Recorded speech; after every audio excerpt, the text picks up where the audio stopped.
Bonjour les amis. Il y a longtemps que j'avais envie de faire une vidéo sur François Ruffin et j'avoue que à l'occasion de la loi mobilité, alors déjà quand un gouvernement gangréné par l'écologie se met à vous parler de loi mobilité, il y a de quoi s'inquiéter, mais donc François Ruffin, dans une conférence de presse avec l'ancienne ministre écolo Delphine Batho, socialo qui a jamais fini ses études, qui a arrêté à 20 ans, qui a jamais gratté mais qui a fini ministre, donc je continue sur cette proposition de loi, donc a fait une proposition de loi pour évidemment sauver la planète. On allait arrêter de faire des vols intérieurs en avion en France. Et ça commence par 72 vols par jour, et notamment Paris-Nantes et Lyon-Marseille. Alors, avant de commenter cette proposition, dont vous vous doutez d'avance tout le mal que je vais dire, je voulais juste revenir sur qui c'est François Ruffin. On va dire que c'est un fils de famille qui a été dans des écoles jésuites, catholiques, et entre nous, ça se voit sur sa gueule. Il a une tête de jésuite d'extrême gauche, c'est un curé d'extrême gauche, il en a tout le faciès. Donc, il a été dans les écoles, dans les hautes écoles, il a été dans des écoles de journaliste, il est réalisateur, il est maintenant homme politique et comme tout le monde, on dit qu'il est essayiste. Alors, il a eu une grande réussite, il a fait un film Merci Patron qui désossait Bernard Arnault, patron d'LVMH, homme le plus riche de France. Le film a super bien marché, 3 millions de recettes, 150 000 € de revenus pour François Ruffin en 2017, 150 000 € en 2018 et sans doute autant en 2019. Et moi, je n'ai rien à dire, c'est la réussite, c'est la méritocratie, tant mieux pour lui s'il les a. C'est par ailleurs un mec qui a lancé Nuit debout, donc en 2016 ou 2017, où il a fait chier tous les Parisiens pendant un mois, place de la République, avec l'accord d'Hidalgo. C'est un gars qui est capable de dire des choses très intéressantes. J'avais beaucoup aimé à un festival cinématographique, je ne sais pas si c'était pour le festival de Cannes, il avait désossé un petit peu la concurrence libre et non faussée.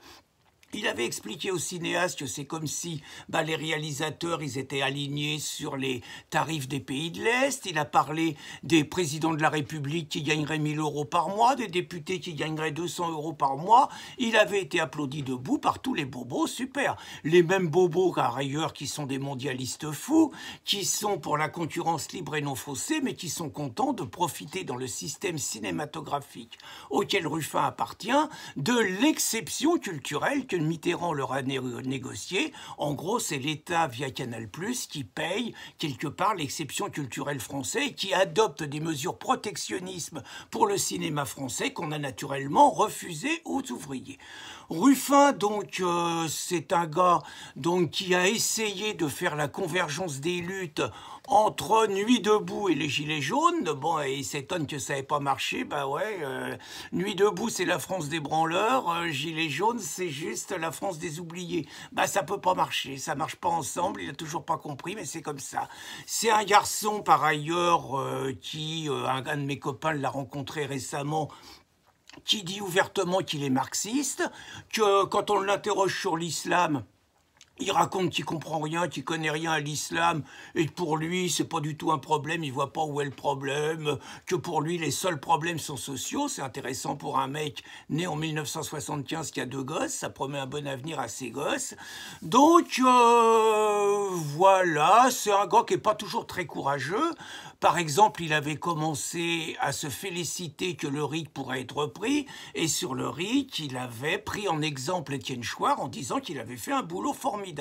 Mais comme dans toute la sphère bobo-gaucho, on dit qu'Étienne Chouard est un facho, il lui a été reproché ses propos, et finalement, lamentablement, donc, le Ruffin s'est couché. Bon, il fait naturellement cette proposition, lui qui dit qu'il n'est pas un politique, c'est ça, prends-nous pour des Mickey. Il fait cette proposition pour se mettre en avant à un moment où c'est le bordel dans la France insoumise, où Méluche, le 6 juin, va annoncer, en gros, il dit qu'on va prendre des mesures, on ne sait pas lesquelles, et qu'il va parler de son avenir à lui. Et bien évidemment, tout le monde a compris que le bordel ambiant à la France insoumise étant ce qu'il est, tout le monde va chercher à reprendre ses billes et à se positionner pour 2022. Et François Ruffin, qui dit qu'il n'est pas un politique, mais simplement un acteur du combat social, c'est ça, prends-nous encore pour des Mickey, il rêve que d'une chose, c'est d'être le successeur de Méluche en 2022, et pourquoi pas celui qui va remplacer Macron, qui comme lui vient d'Amiens, et avec lequel il a l'air d'avoir des comptes personnels à régler. Ceci dit, donc une fois qu'on vous a présenté le sympathique personnage François Ruffin, examinons de près sa proposition. Je vous avoue que savoir que, d'abord, partons quand même de la base.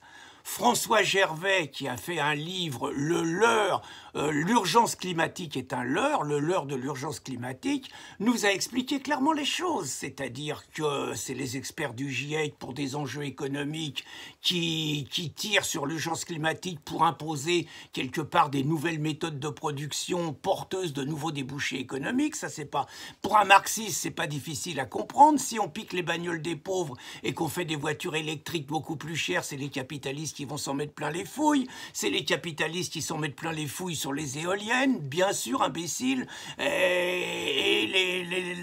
le nucléaire, c'est un truc d'État, les éoliennes, c'est des trucs privés, enfin bon sang, merde, c'est pas la peine de se dire marxiste, donc on continue.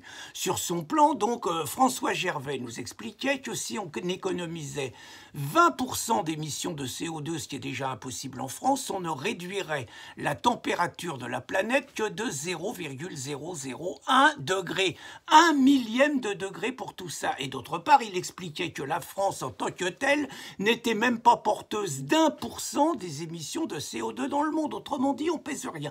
Mais ça fait rien, faut faire chier les Français.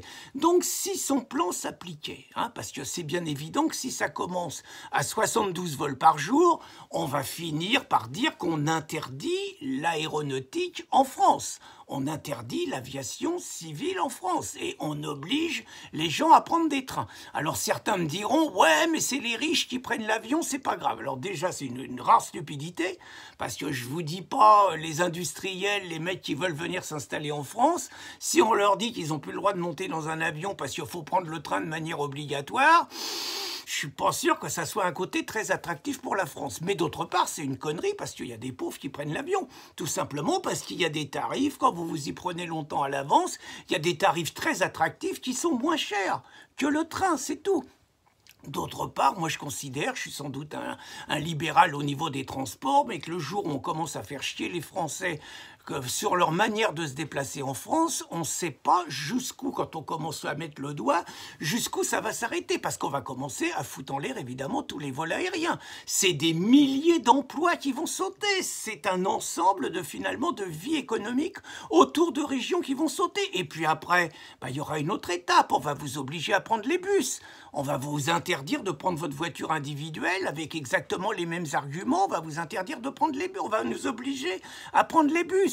Et puis après, il y aura bien évidemment une nouvelle étape. On vous dira que quand vous prenez votre voiture, ça doit être pour des raisons exceptionnelles et qu'il faut aller à la mairie pour aller chercher des bons d'essence qui vous donneront le droit de voyager. C'est ça la société que nous prépare Ruffin. Ça ressemble exactement au plan quinquennaux de l'Union soviétique. Et ça va complètement dans un sens qui nous dit que les écolos, finalement, sont les nouveaux staliniens et finalement, le camarade François Ruffin sera parfait en commissaire politique et écolo-stalinien. Bonne journée les amis.